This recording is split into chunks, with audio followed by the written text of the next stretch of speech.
اجتماعي د هغې یاد به تازه کوو انشاءالله. نعره تکبیر، نعره تکبیر، تاج و تخت ختم نبوت، تحفظ ختم نبوت، مجاہدین ختم نبوت، عشاق ختم نبوت، شہداء ختم نبوت، اکابرین ختم نبوت. نعرہ تکبیر.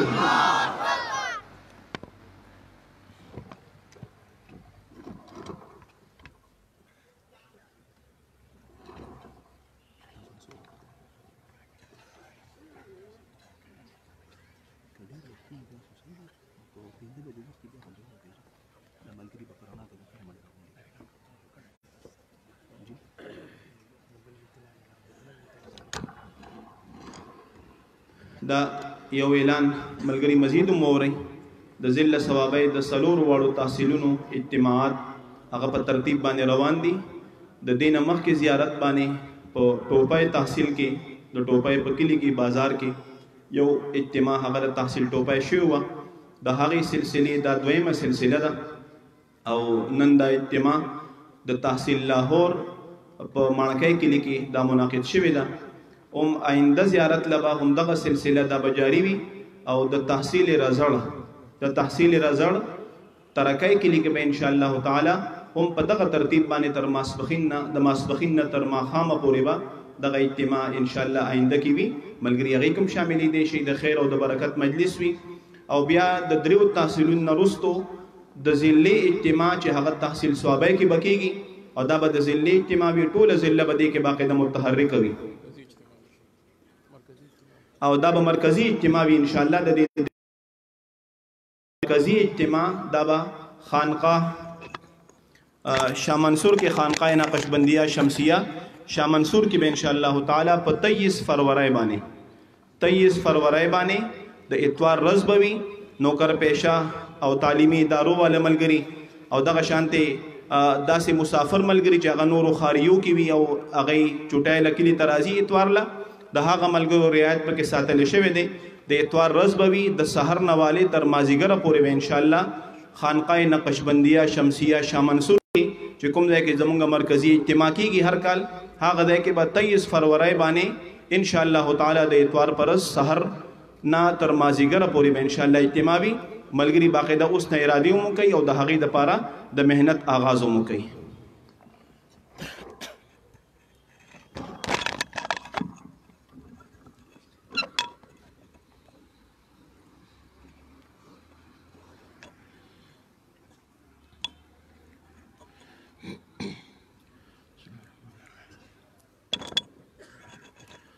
السلام علیکم ورحمۃ اللہ وبرکاتہ.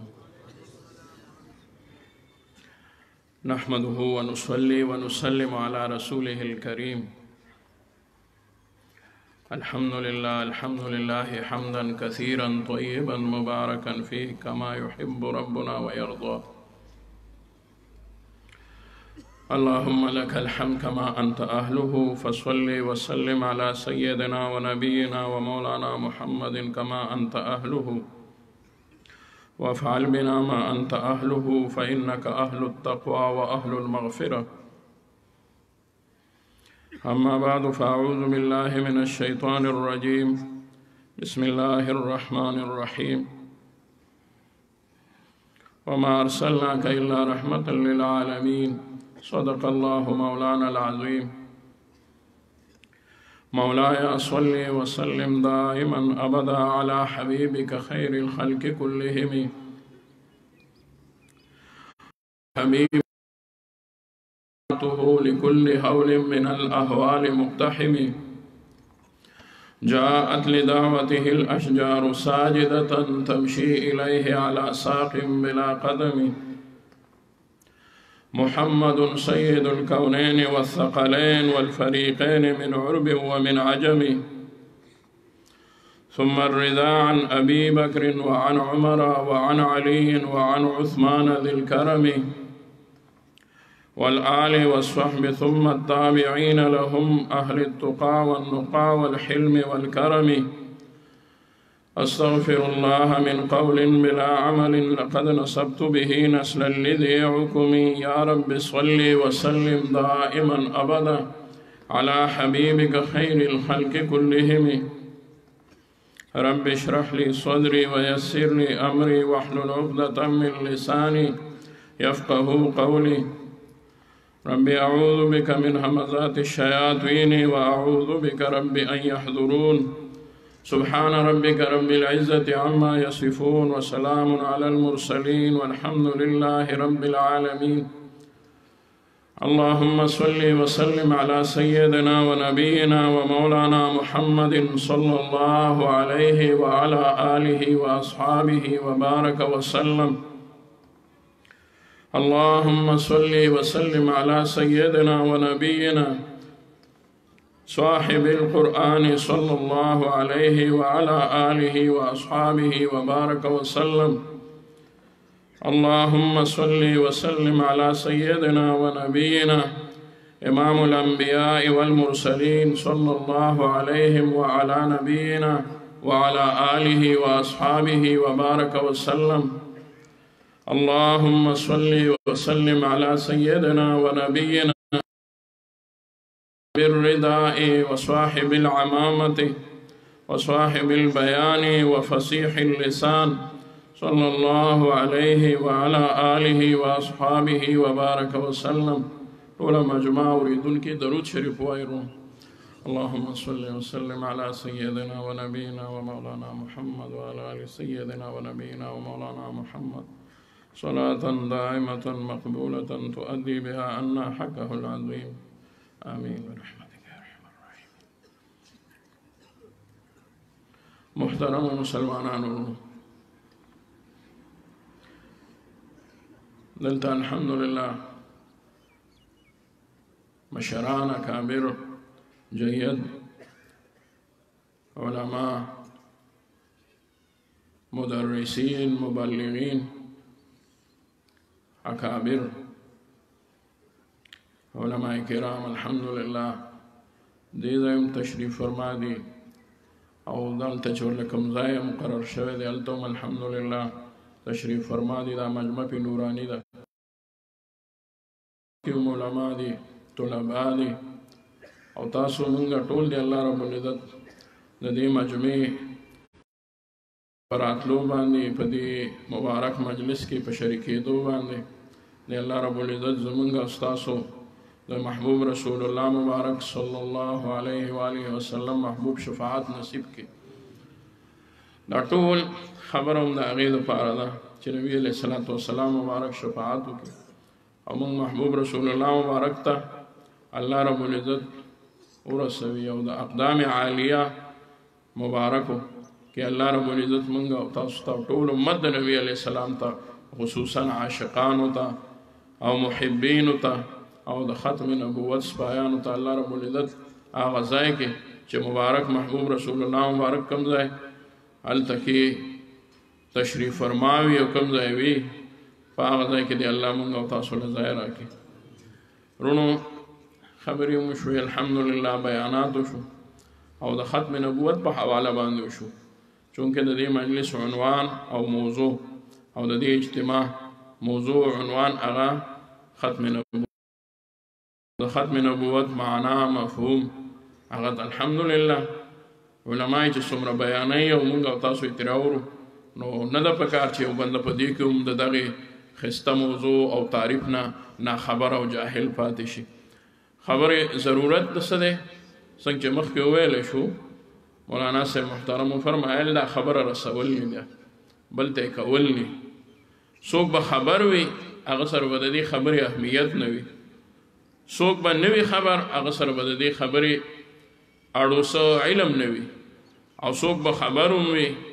اهمیت به یې ورسره هم وي خو دې ته به ځان نشي اوزګارولی. نو دغه درې واړو خبرو خیال ساتل پکار دي. که څوک جاهل وي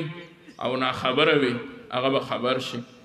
چې څوک خبر وي اهمیت یې ورسره نه وي اهمیت به یې ورته واضحه شي، چې اهمیت یې ورته هم واضحه وي قدر و قیمت یې هم وي په زړه کې. خو دا کار خاص د علماو سره تړلی لري چې یاره بس دا علما شته الحمدلله او مونږ او تاسو باندې د دې خبرې دومره څه ذمہ داري نشته، دا خو کار د هغوی دی، نو هغوی ته به لږ احساس وشي. ځکه علما رونو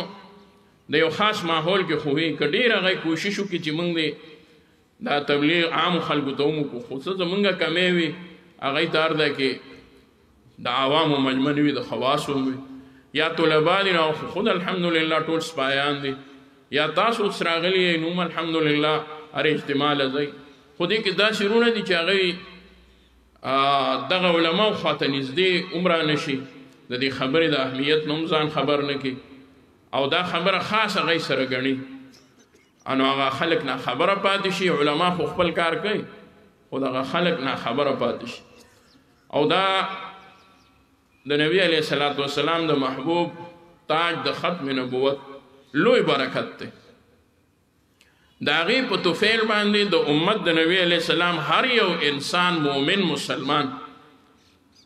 هغه د نبی علیه السلام چې امت کې وي او امت اجابت کې وي، د الله وحده لا شریک په وحدانیت باندې او د محبوب رسول الله مبارک پر رسالت مع ختم نبوت، پر رسالت سره د ختم نبوت نه کلک ایمان او یقین وي، نو دا د نبی علیه السلام برکت دی چې هغه په خپله باندې مبلغ ګرځېدی شي، هغه په خپله د دې خبرې رسونکی ګرځېدی شي.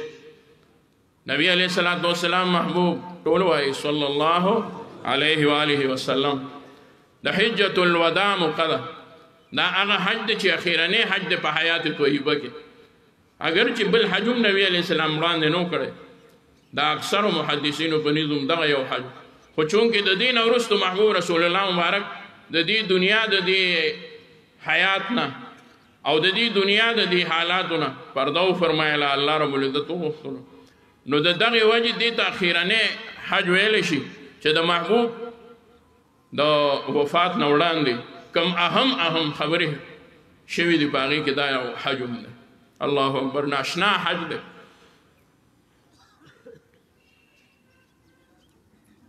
یو وخت داسې و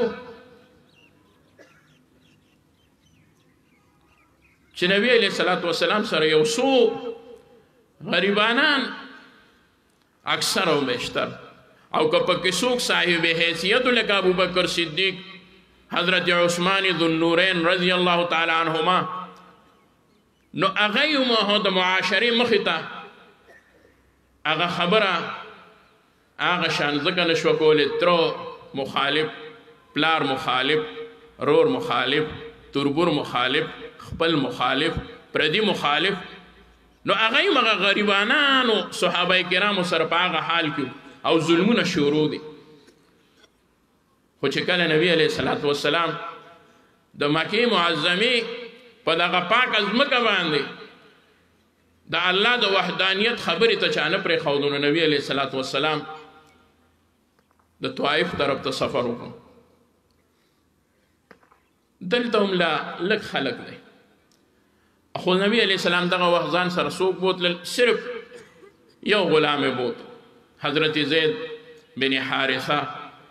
بن شرحبیل، چې نبی علیه الصلاة والسلام ته ځان ورکړ. هغه نبی علیه السلام ځان سره کړ او دا د نبی علیه السلام د نبوت نه وړاندې هم د نبی علیه السلام سره طائف ته لاړل او د طائف په میدان کې نبی علیه الصلاة والسلام په دغه وخت سره په ظاهري اسبابو سره بے سر و سامانه حالت ده، او هغه کم درې وروڼه چې دي هغه درې واړه مخالف،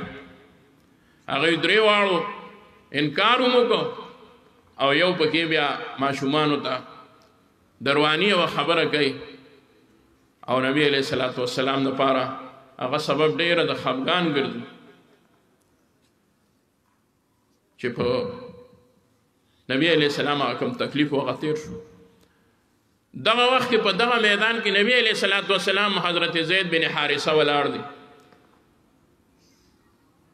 اسمان دکه نظاره دکه وخت سره هم کړې ده او دې ته هم کتلي دي چې د الله رب العزت د کائناتو باعث چې باعث تخلیق کائنات ته چې نبی علیه الصلاة والسلام د وجه الله رب العزت دې ټولو کائناتو له وجود ورکړی دی. که چېرې نبی علیه الصلاة والسلام نه وی نو دا به نو. حدیث دی لولاک لما خلقت الافلاک، او بل حدیث دی لولاه لما خلقتک یا آدم کچری دغه محبوب رسول الله مبارک نه نو ما به تم نه پیدا کړی آدم علیه السلام د بخاری روایت ده د صحاح روایت ده نو د ټولو کائناتو ته چې د چا په مخ باندې الله وجود ورکړی دی هغه لویه هستی الله رب العزت په نبوت کې په حیثیت کې په افضلیت کې په فضیلت کې په لوی شان کې په رفعت کې په مقام کې د ټولو نه وړاندې پیدا کو او په درجه کې د ټولو نه وړاندې پیدا کو نبوت کې د ټولو نه په آخر کې پیدا کو وجه دا ده چې نور انبیاء علیهم السلام راشي او دنیا اخیر ته شي چې دغه ټول انبیاء د دواړو جهانو د سردار محبوب رسول الله مبارک هستی او شخصیت خلقو تواضحه کې چې نبی علیہ السلام په حقیقت کې خلق په هغه شان کې وپیژني کم چې د محبوب شان دی د الله په دربار کې کم مقام دی دا غینه د خبرولو د پاره ضروری ده چې نور انبیاء علیهم السلام مخکې راغلل او دوی تاسو ته فرمایل رستو د بل نبی څه ضرورت دی چې نبی علیہ السلام راغی چې ملما راشي لوی هستی راشي لوی شخصیت راشي بیا دا غینه رستو د هغه د مقام د بیانولو څه ضرورت راغلی او نه هغه بیانېږي او نه بیا داسې ویل شي چې یاره ما ته اوس غوږ کېږدئ خلک ورته وایي چې مونږ چاله راغلي وو هغه مونږ واورېدو تاسو اوس څه غوږ کېږدئ د قادیاني خدا حال دی د مسیلمة الکذاب خدا حالو د اسود عنسی خدا حال دی نو دا هم یو وختو چې نبی علیہ السلام سره صرف دغه حضرت زید بن حارثه رضی الله تعالی عنہ دی هغه واقعه خوب ده خو زما مطلب مقصد دا دی چې د دغې نه وروستو د نبی علیہ السلام د مدینې منورې تر حیات طیبه پورې دغه د نبوت انوارات براه راست په خلکو کې هغه ظاهرېدل انوارات راتلل او د حضرت انس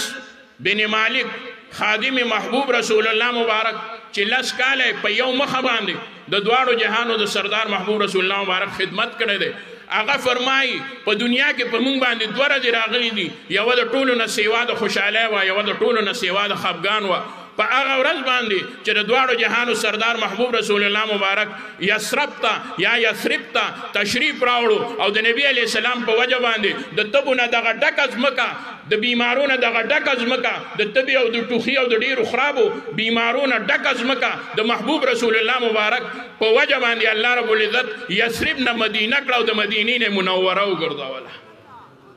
نو حضرت انس فرمایي د حدیث الفاظ دي په هغه ورځ چې محبوب مدینې منورې ته تشریف راوړو په هغه ورځ باندې د خلکو مخونه سکه د احد غرونو کې کاڼو پړکا وکړه او کاڼي هم د نبی علیہ الصلوۃ والسلام د نورانیت د وجه او د نبوت د انواراتو د وجه وځلېدل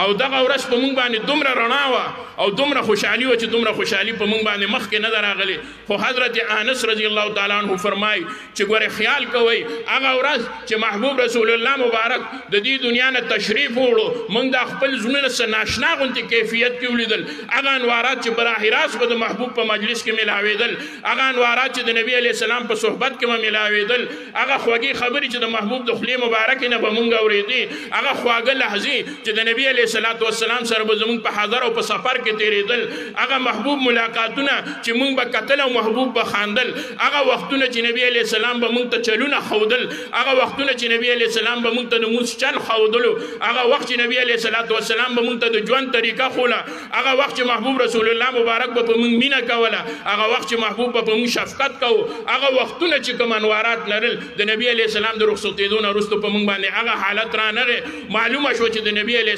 السلام په وجود با مسعود سره چې کله دی دنیا ته تشریف راوړو دا ټوله دنیا رڼا شوه او قسم درته خورم څنګه چې د سحر د سبا د نور خطونه وړاندې په دنیا باندې رڼا خوره شي او دا د دې خبرې ښکاره واضح دلیل وي چې اوس به نور راخیږي د دې د وجې نه په زرګونو کاله مخکې د نبي علیہ السلام د ولادت شریفه نه وړاندې چې په دې دنیا کې د انور د دام د نبي علیہ السلام د مخه الله پیدا کړی دی چې سپوږمۍ ځلېدلې د دام د نبي علیہ السلام د مخه ځلېدلې ده چې څوک ښکلی دی هم د نبي علیہ السلام د مخه ښکلی دی او که څوک نبي دی هم د نبي علیہ السلام د مخه نبي نبي علیہ السلام له الله دا مقام ورکړو دا مقام ولا الله رب العزت ورکړو نو هغه محبوب رسول الله مبارک د وفات نه وروستو هغه یو رڼا چې کومې د صحبتونو وه چې کومې په وجه به چې یو انسان ته د اسلام نه وروستو د صحابي لقب میلاوېدو هغه سلسله بند شوه هغه بند شوه که څوک خوب کې نبی علیه السلام وي هغه صحابي کېدی شي علما ناستې نه شي کېدی که څوک په مراقبه او مکاشفه کې نبی علیه السلام وویني دی په صحابي کېدی شي نه شي کېدی نو څوک چې د نبی علیه السلام د مجلسونو صحبت یې اخیستی هغه صحابي ګرځېدلی دی چې د نبی علیه السلام پورې څومره انبیا تر عیسی علیه السلام پورې راغلي دي هغه بالکل حق او په سچ او زموږ په ایمان دی خو د نبی علیه السلام نه وروستو چې د وفات نه وروستو څنګه صحابي څوک نه شي جوړېدی نو د نبی علیه السلام د بعثت په وجه او د ولادت شریفه او د بعثت په وجه د نبی علیه السلام نه وروستو بل څوک پیغمبر نشي جوړېدی نو دغه نبی علیه السلام چې د حجة الوداع په موقع باندې کله خطبه فرمایي اوږده خطبه ده اوږد تقریر دی او د دواړو جهانو سردار محبوب رسول الله مبارک په هغې کې د زړه هغه ټولې خبرې وکړې او سی داسې پرې نه ښودل چې په هغې کې څه پاتې شوي وو نه په دین کې څه پاتې شو نه په دنیا کې څه پاتې شو نه په معاملاتو کې څه پاتې شو نه په عباداتو کې څه پاتې شو تر دې پورې چې کله په نبی علیه السلام باندې وحی راځي معلومه شو دغه وحی چې کله ختمیږي د دې وحی نه وروسته به وحی نه راځي د مونځ نه وروسته به بل مونځ نه راځي د عبادت نه وروسته به بل عبادت نه راځي د معاملاتو نه وروسته به نوي شریعت نه راځي او زما محترمو په نبی علیه السلام د قرآن مجید د نازلېدو نه وروسته به بل کتاب نه راځي همدغه شان به د نبی علیه السلام نه وروستو بل یو پیغام نه راځي نو چې پیغام نه راځي نو پیغام رسونکی به نه راځي ټول امت د نبی علیه السلام د مخه الله رب العزت د نبی علیه السلام د امت مبلغین وګرځول دا هم د نبی علیه السلام علیه السلام برکت دی ټول وایي چې شکر دی الحمدلله ټول وایي سبحان الله سبحان الله مې ارمان ځکه ووایي چې د دې معنا دا ده چې الله رب العزت نبی علیه السلام له دومره لوی ورکړو چې د هغه امتی هر یو د نبی علیه السلام د امت مبلغ وګرځو نن هر یو سړی بل ته ویلی شي چې نبی علیه السلام خاتم النبیین دی نن هر سړی بل ته ویلی شي چې راځه درته کتاب وښیم هر سړی بل ته ویلی شي چې قرآن درته ښیم هر سړی بل ته ویلی شي چې راځه حدیث درته وښیم د دې نه مې مراد دا نه دی چې هر سړی د دې نه مې مراد دا دی هر انسان چې ځان کې قابلیت پیدا کړي الله رب العزت پکې قبولیت پیدا کړي الله رب العزت شیخ القرآن او شیخ الحدیث وګرځوي استاد یې وګرځوي معلم یې وګرځوي امام یې وګرځوي نو زما وروڼو هغه پسې خلک ودرېدی شي د هغه نه خلک سبق ویلی شي د بل امت دا خاصیت نشه کېدی دا هم د نبي علیه السلام د تاج د ختم نبوت برکت دی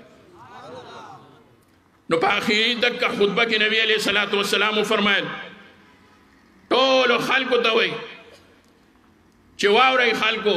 ما دا وکړل دا مې وکړل دا مې وکړل تاسو په دې ګواه اوسئ ټولو خلکو وایي او بلکل موږ ګواه یو د دغه خطبې لبې لباب دا دی چې نبی علیه السلام په دې کې د خپل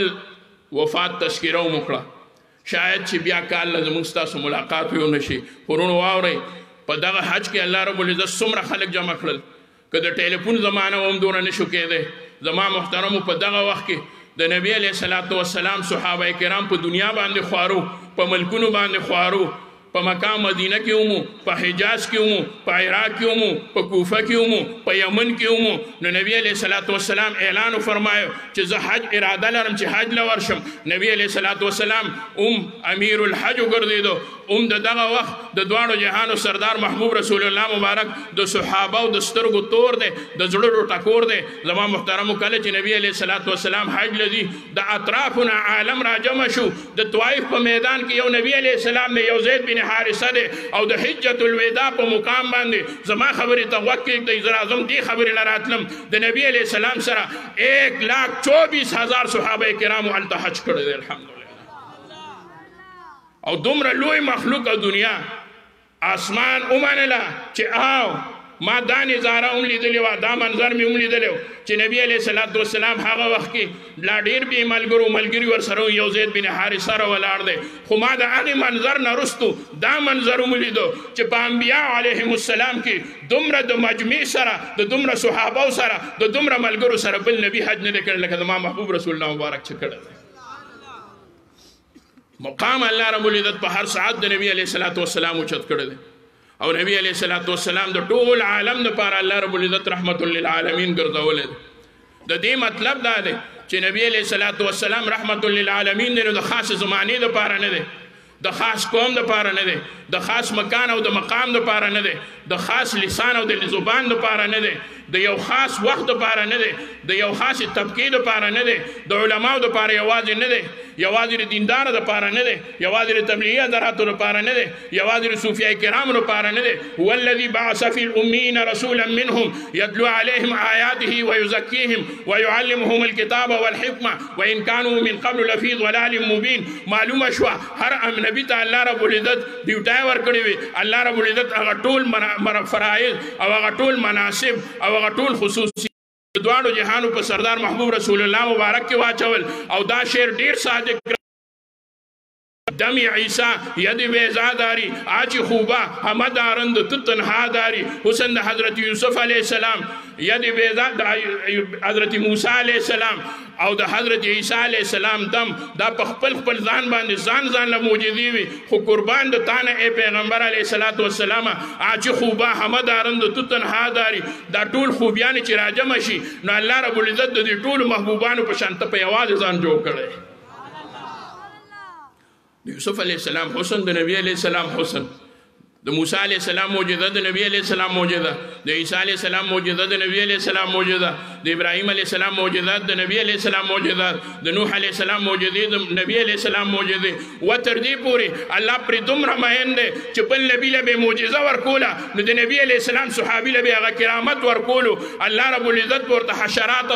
او دک شان درندگان او پرندې د نبی علیہ الصلوۃ والسلام په مخ باندې هغه به منقاد کولی او هغه به تابعدار کولی. یو صحابي د نبی علیہ السلام بیا خبره بس کوم، حضرت سفینه نوم دی. سفینه ورته ځکه وایي چې نبی علیہ السلام یو ځل په یو سفر کې روانو او د دواړو جهانو سردار محبوب رسول الله مبارک په دغه سفر کې وکتل ډیر خلک دي، یو صحابي دی چې د چانه سامان سیوا کیږي هغه له ورکوي وایي دا ته اخلي، هغه وایي رایه که قربان. ډیر ښه سړی دی، صحابه ټول ښه دي، خو په هغه کې دا یو صفت و چې هغه وایي څوک څومره سامان راکوئ مال یې راکوئ. نبی علیہ السلام وایي دا تاسو ده څه باندې څومره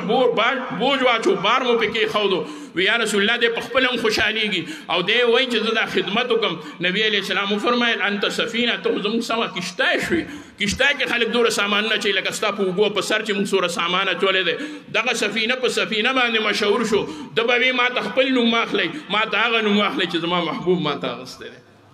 زه اکثر او بیشتر دا وایم یارونو علم به وموشي، تقریر به وموشي، وجد به وموشي او جذباتیت به وموشي، خو الله رب العزت دې موږ له د صحابه والا عشق د ایمان راکړي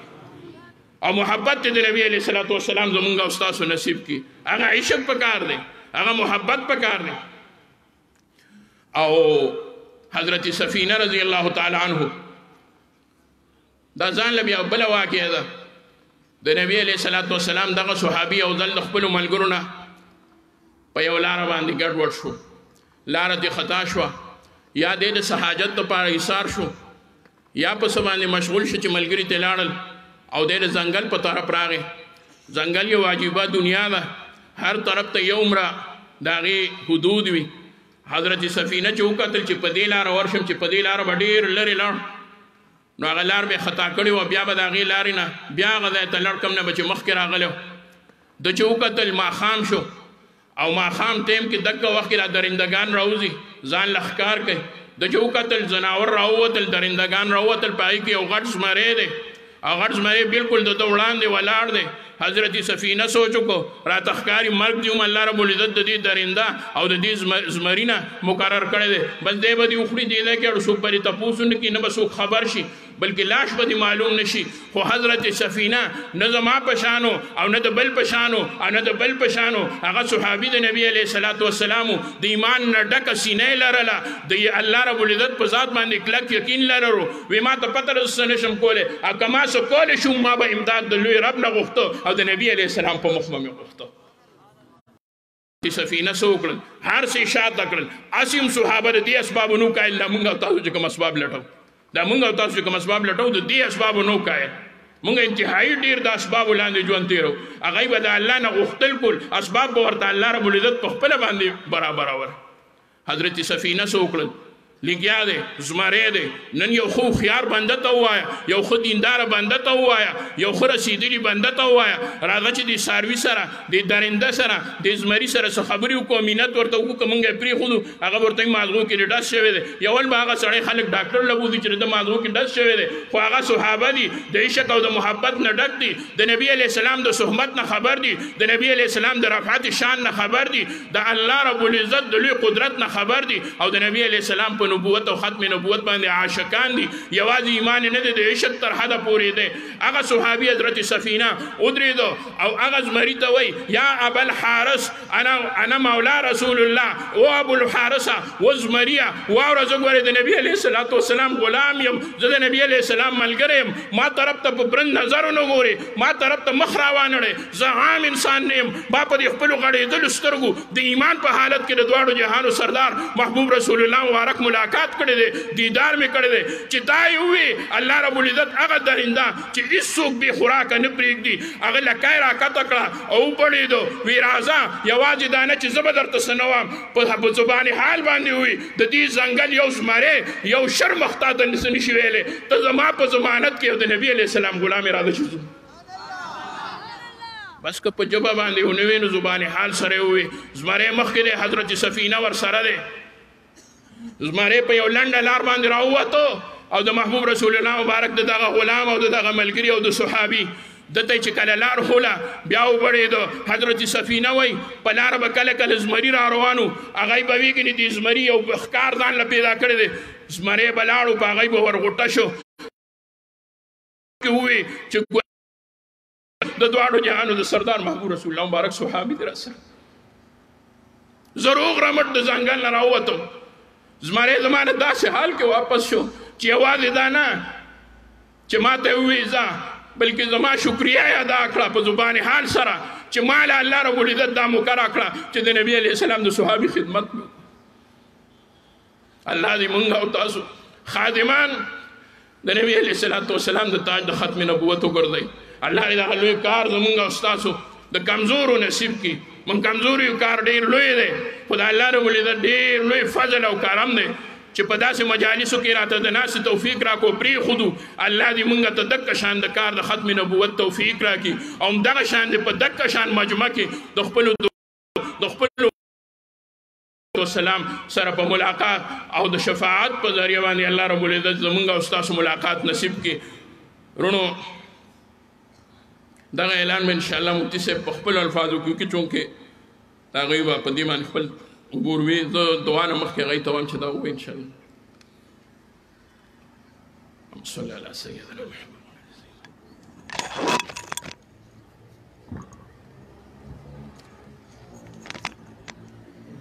مختصر اعلان کوم دا مجالس منعقد کیږي دا مشران هغوی زموږ ستاسو لپاره منډې وي او الحمدلله تاسو ډېره په توجه سره خبره واورېده درې واړه بیانات هم واورېدل د خبرې د اهمیت نه به هم خبرې دا د یو کس په وجه باندې نه کېږي دا د ټولو ملګرو په تعاون باندې کېږي په دې وجه باندې د ټولو ملګرو خدمت کې درخواست دی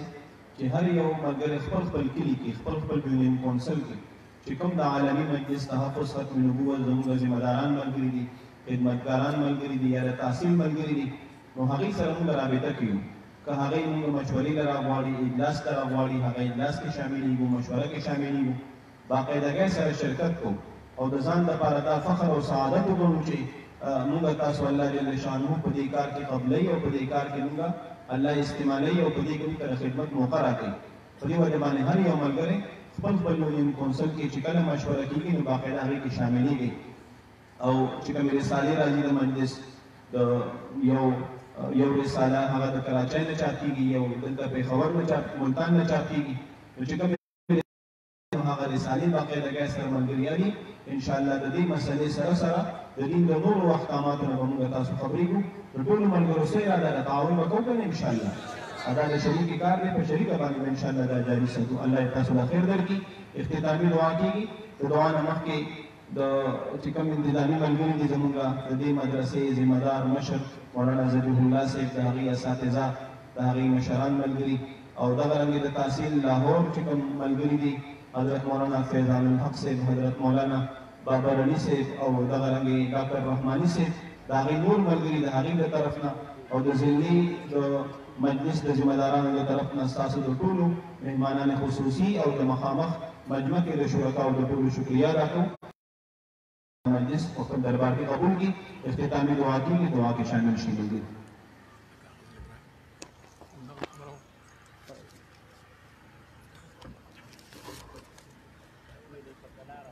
جی بس مفتی صاحب دا مسله ځکه مې وویل ان شاء الله چې د اجلاسونو کې شاملېږئ. دا یوازې دا نه چې لکه صرف د اجتماع یا پروګرام کې ملګري کوشش کوئ هغې کې د یو بل له حال نه هم بنده خبر شي او د مجلس باره کې څه خبرې هم مخې ته راشي. خصوصیت دا دی چې دا کار مونږ ته د دې تحصیل نه ملاو شوی دی او خور شوی دی په دې ضلع کې. او مولانا صاحب مرحوم رحمه الله زما استاد محترم حضرت مولانا غریب الله صاحب رحمه الله تعالی ونور الله مرقده وی خپل یو خط هغه ورسره ولیکلو او راویلېږلو په خپل ارشاد باندې هغه خط لیکلی شوی. بیا یې هغه ماته وی چې ما سره به حالانکې هغه زما داسې ورځې وي چې زمونږ والد صاحب رحمت الله علیه دا تازه ورځې وي د وفات او بوج زه په څه پوهېدم نه او هغوی ته مې انکار اوس هم نه پوهېږم خو هغوی ته مې انکار هم نه شو کولی دومره هم او انکار هسې هم جرت دی او جرت د استاد بې ادبي ده او هغوی په خپل فراست سره دا ووی چې دا کار خور شي نو بیا به ته هم بېغمه ناست دی. هغه شانو شوه الحمدلله کوم کار چې دی کوي نو بس دا به ووایم چې ما خو هغه ورځې ملګرو ته وی که د امیر دا نوم ته ختم شو یو فیصل مقرر کوي نو ښه به ځکه کار تاسو کوئ او ذمه داری ستاسو په سر دي ډېر بوجونه ستاسو په سر دي. خدای دې الله ډېر خوشحاله کړي. دا دلته اوس کومو ملګرو کم محنت کړی دی مونږ تاسو خو رالو تیار میدان لکه چې چا ښه چوري کړي وي او بس اوږې بنده راشي ورته ویې خوري نو مونږ خو طرف خوراک نه رالو په دې بس لګېدلي وي مالګه مثالې هغه هر څه ورته دی اچولي دي خوند ولا دی جوړ کړو او اوس مونږ تاسو رالو د دې تحصیل د نورو تحصیلونو د اجتماعات چې کوم را روان دي هغه دې الله وکړي او دا دې الله قبول کړي او دی چې ووایي 23 تاریخ باندې انشاءالله نو هغه به مرکزي اجتماع شي. دا دلته مشوره شوې ده د علماو چې یک روزه کوئ او د اتوار په ورځ به د سهار نه تر مازدیګره وي انشاءالله. نو هغې ته مو د ملګرو دپاره د دعوت یو تنظیمي شکل جوړ کړئ چې خپله دعوت ورکوئ پوسټر یا د دغې باندې اعتماد نه بالاتر په خپله باندې د دغې تبلیغ او دعوت ورکوئ. کیدای شي زموږ ستاسو چاته وینا الله رب العزت قبول کړي نو دا به مو ډېره لویه ذخیره او توښه وي د آخرت دپاره. دعا وکړئ ورونو. الحمد لله رب العالمين والصلاة والسلام على أشرف الأنبياء والمرسلين سيدنا ونبينا وشفيعنا ومولانا محمد وآله وأصحابه أجمعين الطيبين الطاهرين. ربنا تقبل منا إنك أنت السميع العليم وتب علينا إنك أنت التواب الرحيم. الله دا اجتماع رب کریم په خپل دربار عالیه کې قبول منظور کې وخت او ساعت مازدیګر دی یا الله تعالی اعمال کېږي مونږ عاجزان یو فقیران یو نه راته د موزه هغه پته شته چې کوم پکار دی او نه کولی شو نه د نورو عباداتو او نه رانه کېږي دلته راغلي نو چې دې وخت سره یا الله ستا مقربې فرشتې او ملایکې کله تعالی اعمال د ورځې دروړي یا الله یا الله یا الله ورحمېږي او زمونږ دا ناسته پکې هم یا الله قبول کړي او دا ناسته رانه واخلې او رب کریمه د هغه کتابت د کتابونو کې په هغې کې راولي او په صحیفو کې او د نبي علیه السلام مخې ته د ودرېدو قابل مونږ جوړ کړي او نبي علیه السلام شفاعت مو یا الله نصیب کړي یا الله د ټولو ملګرو مشکلات حل کړي کومو ملګرو کومو علماو سرپرستی کې چې دا اجتماع جوړه شوه محنت وشو کومو ځوانانو کومو ظلمو کومو طالبانو خلکو چې کم محنت او کومه قرباني وکړه یا الله دا قبوله کړي مجلس د طرف نه چې د دوی کومه سرپرستي کېږي هغوی له هم ډېر لوی جزای خیر ورکړي او رب کریم ټول ملګري خوشحاله کړي الله زموږ دا مشران علما خصوصا د دې مجلس نور او د دې مجلس روح روا حضرت مولانا عبدالحق صاحب دامت برکاتهم العالیه زموږ د اکابرو یوازې لیدونکی نه دی د هغوی نه د ډېر فیض اغوستونکی عالم دی او ډېر زموږ خوږ مشر دی دې وخت سره زموږ په سرونو باندې هم د دغه مشرانو سعید او شفقت ته الله دې تادیر دا سلامت لري دوی له دې الله ژوند عمر سره د صحت او برکت نه ورکي د دې مدرسې محتمم صاحب حضرت مولانا ذبیح الله صاحب مفتی صاحب دامت برکاتهم العالیه د هغوی مدرسین د دې کلي د علاقې زمونږ د دې تحصیل امیر صاحب او د هغوی معاونین علما د نورو کلو راغلي خدمت کوونکي ټول دی الله خوشحاله کړي یا الله دا راغلي ملګري ټول خوشحاله کړي د مجلس ته حاضري د ټول کړي یا الله بیمارانو له صحت ورکړي او مردگان ټول غریق الرحمت کړي زمونږ د مولانا نعیم الله صاحب والده محترمه هغه پرونی جنازه وه د تحصیل رضړ امیر دی د هغوی په حق کې دعا وکړئ الله دې هغې مرحومې ته بخښنه وکړي زمونږ ورور دی دلته شاجي زه د هغوی د والد صاحب په جنازه کې شریک نه شوم دعا وکړه تاسو ته هم دعا ورته وکړئ سره د ټولو مردگانو دی ورته الله تعالی بخښنه وکړي الله دا ټول مشکلات زمونږ حل کړي پریشانۍ ختمې کړي د ملک حالات برابر کړي د سرحداتو د نظریاتو حفاظت مو وفرمایي دا علما یا الله ټول سرسبز شاداب او رب کریم طرز و تازه زندگی نصیب کړي الله زمونږ د ټولو نه راضي شي الله زمونږ نیمګړي حاجتونه پوره کړي او مشکلات مو حل کړي او پریشانۍ مو ختمې کړي وصلی الله تعالی علی خیر خلقه محمد و آله و اصحابه اجمعین برحمتک یا ارحم الراحمین. د اجازت مو غواړم چونکې زمونږ مجلس